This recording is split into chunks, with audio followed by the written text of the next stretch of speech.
Welcome to my channel friendly educare online once again. আজকে একটু class 11-এর semester 1 থেকে একটা ইম্পর্ট্যান্ট ক্লাস নিয়ে হাজির হয়েছি। তোমাদের ক্লাস 11-এ যে সেমিস্টার 1, সেই সেমিস্টার 1-এ দেখবে এই রকম স্পেকট্রাম একটি বই দেওয়া হয়েছে, যেটাকে আগে আমরা বলতাম র্যাপিড রিডার। এখানে র্যাপিড রিডার লেখা আছে। এই র্যাপিড রিডার এটা মেনলি স্টোরি বুক। এখানে তোমাদের সেমিস্টার 1-এ 5টা স্টোরি তোমাদের সিলেবাসে দেয়া হয়েছে। 5টা স্টোরি দেয়া হয়েছে। এই 5টা স্টোরির মধ্যে 3টে একেবারেই শেক্সপিয়ারের পপুলার, খুবই জনপ্রিয় 3টে নাটক। সেই নাটকের গল্প রূপান্তর।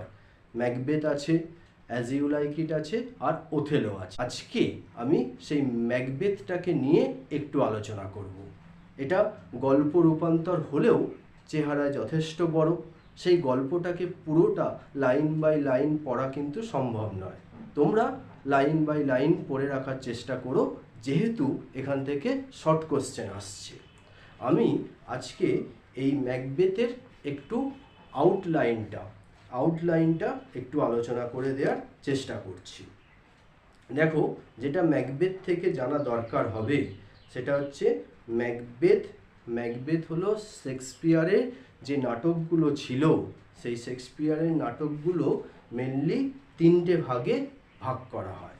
একটা হচ্ছে কমেডি, একটা ট্র্যাজেডি, আর একটা হচ্ছে ট্র্যাজিকমেডি। এখানে আমাদের যে ম্যাকবেথ, এই ম্যাকবেথটা কিন্তু ট্র্যাজেডির মধ্যে পড়ছে। শেক্সপিয়ারের অন্যতম সেরা ট্র্যাজিক ড্রামা এই ম্যাকবেথ। সেই সময় শেক্সপিয়ারের এই নাটকটি বিশ্বের সব মঞ্চ কাঁপিয়ে বেরিয়েছে। আজকে সেই নাটকটার গল্প রূপান্তর একটু দেখে নেব। এখানে কি আছে? এখানে আছে ডানকান প্রধান মুখ্য চরিত্র।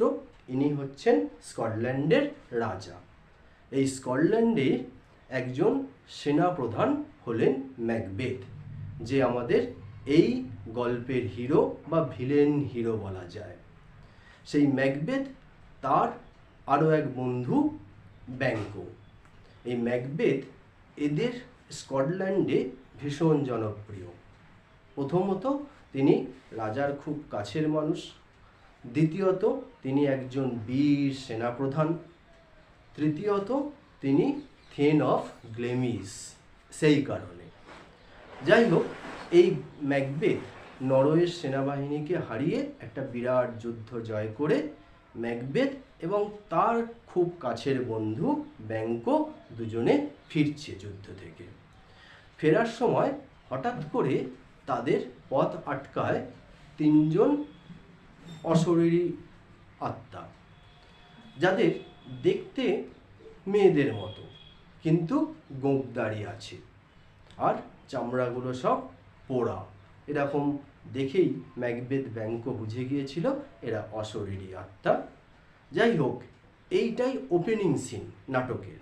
এখানে কি দেখানো হয়েছে যে এই 3 পেত্নী বোন, আমি পেত্নী বোন বলছি, এই 3 পেত্নী বোন তারা ম্যাকবেথকে দেখেই ম্যাকবেথকে থেন অফ গ্লেমিস বলে প্রথমজন স্যালিউট করলো। ম্যাকবেথ এতে অবাক হলো বটে, কিন্তু খুব বেশি অবাক হলো না। দ্বিতীয়জন ম্যাকবেথকে বলল থেন অফ কডর, এই বলে তাকে সম্বোধন করলো। আর এই জায়গাতেই ম্যাকবেথ চরমভাবে চমকে গেল, কারণ থেন অফ গ্লেমিস তো ম্যাকবেথ ছিল ঠিকই, কিন্তু থেন অফ কডর তো ছিল না। আচ্ছা, থেন কি? থেন মানে হচ্ছে প্রাদেশিক শাসনকর্তা।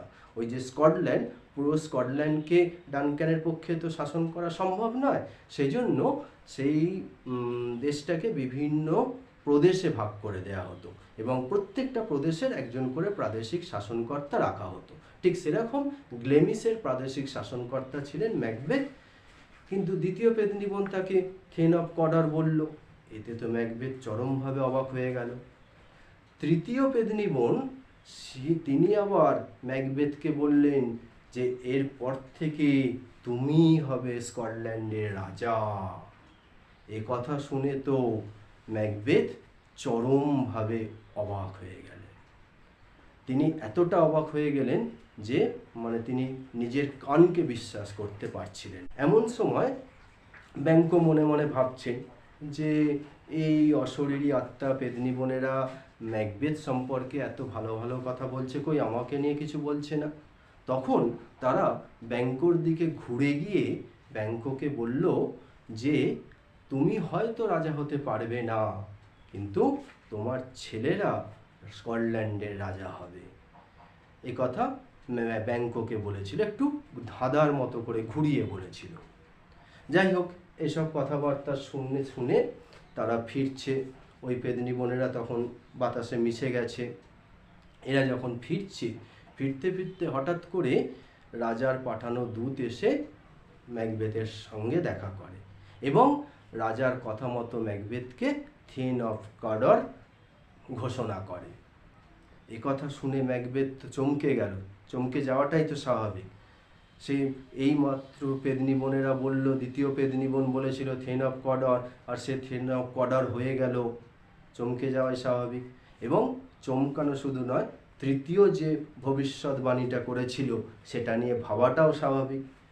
ম্যাকবেথ এবার সেটা নিয়ে কিন্তু ভাবতে শুরু করলো এবং ওই থিন অফ কডর এই ঘোষণাটা এতটা সে চমকে গিয়েছিল, সে কিন্তু ওই যারা তাকে, যে দূতেরা তাকে সম্বোধন এই বার্তাটা দিল, তাদেরকে যে সামান্য ধন্যবাদ দেওয়া উচিত সেটুকুও ম্যাকবেথ দিতে তখন পারেনি। এটা বিস্ময়ে, চমকে। যাই হোক, এরকমভাবে তারা বাড়ি ফিরল। যদিও ব্যাংকো কিন্তু এই সব ভবিষ্যৎবাণীকে অত বেশি পাত্তা দেয়নি, কিন্তু ম্যাকবেথ ভীষণভাবে পাত্তা দিচ্ছিল। আর সে কারণেই সে যখন বাড়ি ফিরল, বাড়ি ফিরেই তাড়াহুড়ো করে তার স্ত্রী লেডি ম্যাকবেথকে সব ঘটনা বলে দিল। লেডি ম্যাকবেথ একটু উচ্চাকাঙ্ক্ষী, ভীষণ উচ্চাকাঙ্ক্ষী মহিলা ছিলেন। তিনি সব ঘটনা শুনে তারপর যখন শুনলেন যে থিন অফ কডর ঘোষণা হয়ে গেছেন, তখন তার তৃতীয় লক্ষ্য অর্থাৎ স্কটল্যান্ডের রাজা হওয়া আর তিনি রানী হবেন, এটার দিকে তার নজর পড়ল। এবং এটার একমাত্র উপায় ছিল ডানক্যানকে হত্যা করা। সেই জায়গায় সেই হত্যার জন্য তারা পরিকল্পনা বা ইচ্ছে পূরণও করতে থাকলো এবং সেই সুযোগটা তাদের কাছে এসেও গেল। কারণ ডানক্যান তার দুই ছেলে, শর্ট কোশ্চেন এগুলো আসে, তার দুই ছেলে ম্যালকম এবং ডোনাল্ড বেনকে নিয়ে ম্যাকবেথের বাড়িতে, আরও কিছু প্রাদেশিক শাসনকর্তাদের নিয়ে ম্যাকবেথের বাড়িতে আসছে। কেন আসছে? ম্যাকবেথকে ধন্যবাদ জানাতে। আর ম্যাকবেথের বাড়িটা কি? দুর্গটার নাম হচ্ছে ইনভারনেস, শর্ট কোশ্চেনে আসে। এই ইনভারনেসে, যেটা একটা পাহাড়ের ওপরে অবস্থিত, সেই জায়গায় রাজা তার দুই ছেলে এবং সভাসদদের নিয়ে আসছে। এই সুযোগটা তাদের জন্য একটা বড় সুযোগ, কারণ পাখি তার খাঁচায় আসছে, শিকার তার নিজের কাছে চলে আসছে।